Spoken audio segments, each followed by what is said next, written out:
Hello, we are back to talk about books.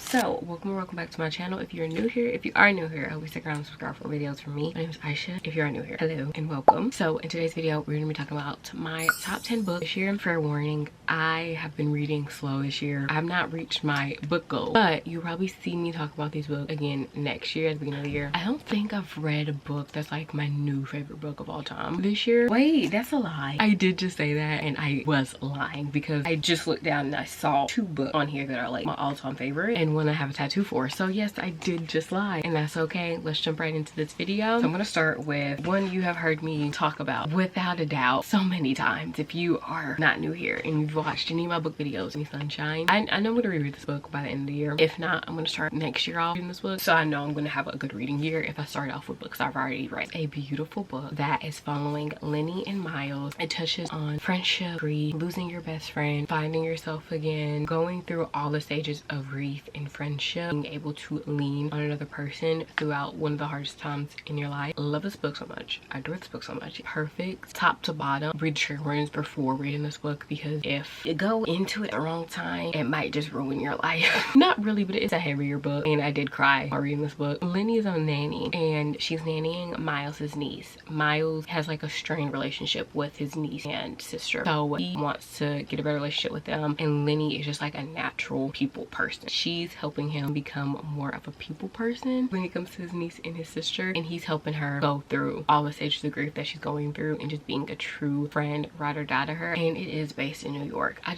loved everything about it. Theme within all of these books, that's why they're my favorite. A lot of them do touch on like mental health and stuff like that. Not all of them, a lot of my favorite books always do.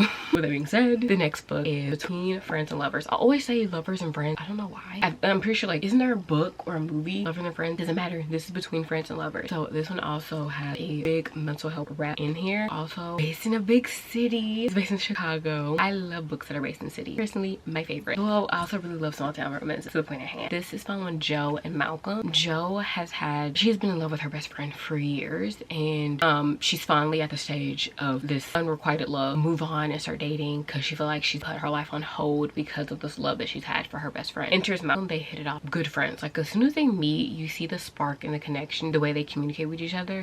Malcolm's like the perfect person that I could just like have some fun with. Malcolm, on the other hand, is like, this is my girl. You get to see them go through the friendship stages, getting to know each other and going on dates, and you get to see how she's dealing with grieving the love that she's had for her best friend for years, and you also get to see her mental health, and also you get to hear about mental health as well, which I think is really beautiful to see because especially in Black men, you never really get to hear about them talking about the mental health struggles. And Malcolm, he's that golden retriever-esque awkward boy. It's lost and lassoed.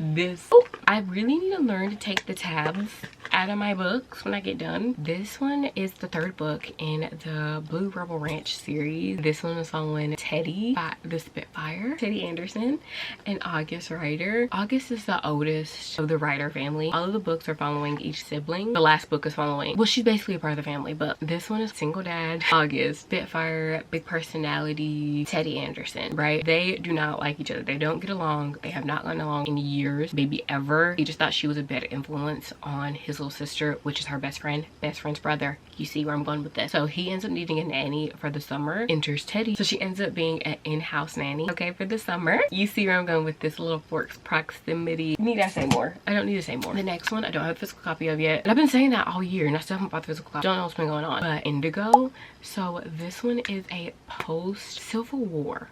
I want to say post-Civil War, but I can't remember if it's post-Civil War or I'm pretty sure it's post-Civil War. Let me clarify, because I keep saying post-Civil War and it might not be post-Civil War. Anytime I was saying that it was post-Civil War, I was lying. It is based before the Civil War. So Indigo, pre-Civil War, and it's following Hester and Gallon. Hester is a former slave and Gallon has like always been free. Gallon helped free slaves. She ends up having to nurse Gallon back to health because he ends up getting badly injured. He falls in love with her somehow, some way. He does, and I mean, I get it. I do. He's also like really rich.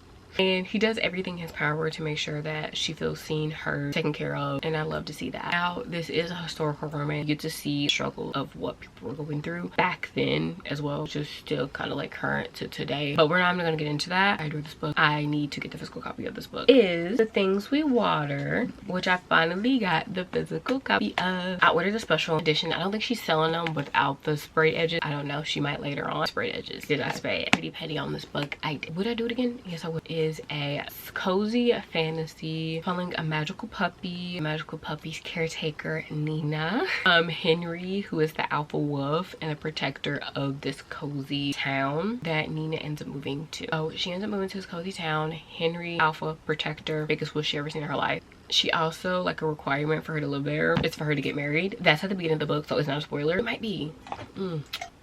And if you know anything about Mars Body, you know she's the slow burn queen. So this is a slow burn. They don't get together until like this much of the book. So if you are a fast-paced girly, this might not be for you. But if you are a slow burn girl like me, you will absolutely devour this book. Okay, so the next one is The Secret Society of Irregular Witches. I didn't read this during the fall time. I was supposed to read it last fall. I didn't read it until March. Regret it at all, because I feel like I read it at the perfect time. It was like still kind of cold outside, and it just gave me the witchy vibes. I'm such a witchy, whimsical girl when it comes to everything in life. This one's following Mika, and Mika ends up getting hired to train 3 little witches. The witches in question are being raised by just like this blended family of like different people from different walks of life. They all are like super protective of the girls and just want to make sure the girls are like safe and taken care of, you know. I absolutely loved it. It's a found family book, and it's also like a grumpy like, she's not a grumpy character. She's like very, no, is she grumpy? I feel like she is grumpy. She's just a smidge bit grumpy. Like I said before, and I'll say it again, I love a found family, blended family, just people finding people that see them for who they are, love them. Her love interest is Jamie, and he's like a grump, and he's very protective of the girls. Jamie treats the girls like they're his own. And side note, she is a Jane Austen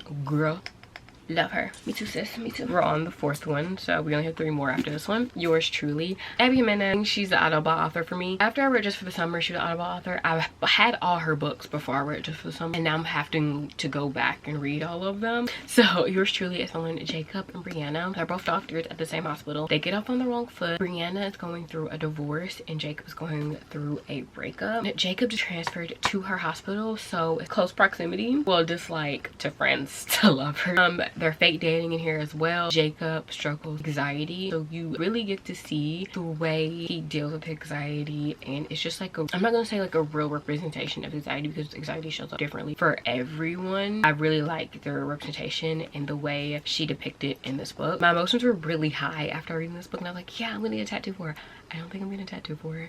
I have calmed down, but I still really do love this book, and I recommend it. I think I rated it 5 stars. If not, I have the rating on the screen anyway. His little dog, and he's in a wheelchair, and just don't get me started on how cute her books are. I love how her books always have like some type of animal representation. Like the animals always play like a key role. Beg, okay, borrow, or steal. Now, when coming up with this list, it did take me a minute to decide if this was going to be part of this video or not. Ultimately, here she is. This one is a small time romance following the hyper independent sister of the Green sisters. It's following Nemesis, and they're also next door neighbors. She's also is the older sister. She's like the caretaker, caregiver, the only always showing up for her siblings, always making sure that everyone else is taken care of. I'm not gonna say no one's really doing that for her, but she doesn't really let people be that for her. It's following Emily and Jack. Jack just moved back into town, and he's her next door neighbor. He's also going to be a new teacher at her school. They're both teachers, and they're basically the same people in different fonts. She's more strategic and type A, and he's more of like carefree golden boy, everyone loves him, kind of like Black Cat, Georgie Robot. No, the next one is I actually summoned a demon boyfriend.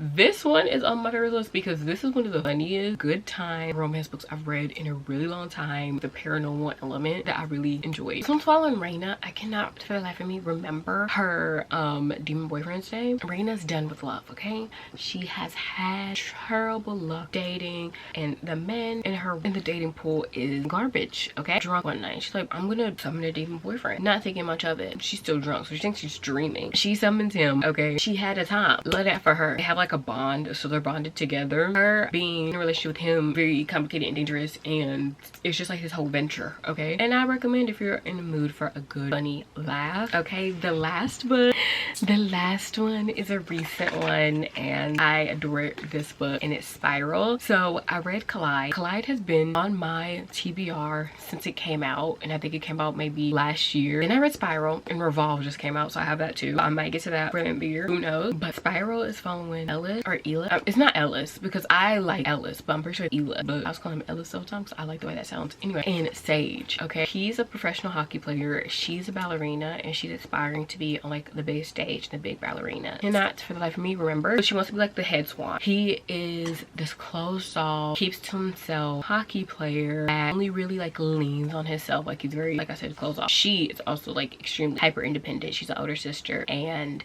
she is very elder sister coded. I'm not gonna lie to you. And her parents, she has went through a lot in life, okay? Ellis and her, they end up ensuing fake dating. They end up fake dating, and the reason they're fake dating is to help her get into like a higher ranking on social media so that she can audition for the head swan role that she wanted. And he basically needs to clear up his reputation because he's been having a bad hockey season. He's also a rookie. Two, he has this playboy reputation, and he's not a playboy at all. The media just keeps dragging him through the mud. And he needs a break of being a hyper independent girl, being taken care of the way she deserves to be taken care of, and having someone that she can actually lean on, vice versa, them be there for each other. Hello, this is Ed and Aisha reporting back. I did film this video in October, and it's December, so I have 2 more books to add to my favorite. Can't Get Enough by Kenny Ryan. I finally read that book, and I absolutely love Hendrix. She is my favorite one, I'm pretty sure, out of all of them. Like, if I had to rank them, which I'm not gonna do that because those are all, well, I might do that for a video. That might be fun. Ranking all of Kenny Ryan's characters, I might do that. Let me keep that in my dome. Can't Get Enough is following Maverick and Hendrix. Hendrix is free-spirited, rich auntie of the group. She's one of the most kind, caring, and giving people ever. I love her so much. She's so goal-oriented, career-oriented, and she just will give her all to everything that she loves. And it's following Maverick, who is a tech mogul, and he's just that guy. He's kind, patient. Yeah, I absolutely loved him. He has a daughter, which I didn't know before reading the book. I love them too. Highly recommend reading the Hoke Skyland series. I really do. Like, top to bottom. Don't forget to read the trigger warning before you read all the books in the series as well. The last book. This is gonna be my favorite, one of my favorite books of all time, and definitely a favorite read the whole entire year. And it is Heated Rivalry. I read Heated Rivalry, but I absolutely love this book. 5 stars, no, perfect. It is an MM romance. It's on Shane and Isla, and they are rivals. Play hockey, and they're both rivals. And it's basically like a book following their situationship throughout. It's like a decade for each other. I haven't read the second book, their second book, and I already ordered that one. Yeah, getting my hands on it. So I can not recommend it enough. If you see my shirt, I have my man, and then I have my other man over there. I just love it so much. I love it so much. I highly recommend. Now, those are all the books. Bye. Thank you so much for watching the video. Here, oh my god, here are all of my top 10 books. If you guys enjoyed this video, and if you did, don't forget to like, comment, and subscribe. Next week, my next video. Bye.